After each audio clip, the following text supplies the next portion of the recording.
na nga guys, hintayin nyo lang siyang lumapot para pusin nyo naman siya guys para mabilis din siyang tumigas. Ang ingredients nito guys, fresh milk ang nilagay ko, tapos condensed, tapos corn flour. Yun, tapos parang siyang cake, gaganap siyang cake. Tapos pag matigas na siya, lalagay tayo ng toppings na Milo sa ibabaw, diba? Paka-easy lang gawin guys, try nyo din.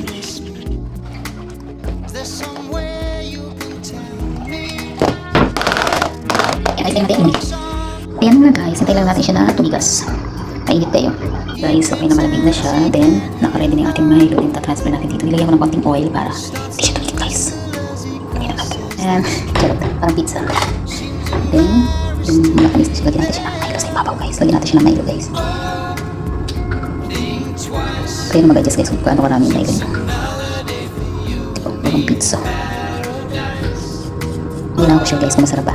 Try natin. Tapos, syempre, kailangan natin pang slice.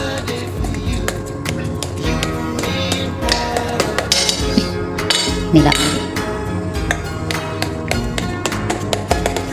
Diet ako guys, pero gumawa ako nito.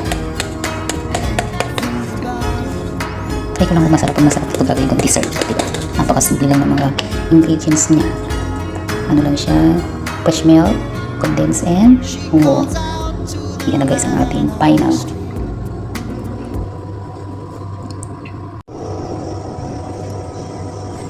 Nasakto lang yung corn flour na nilagay ko.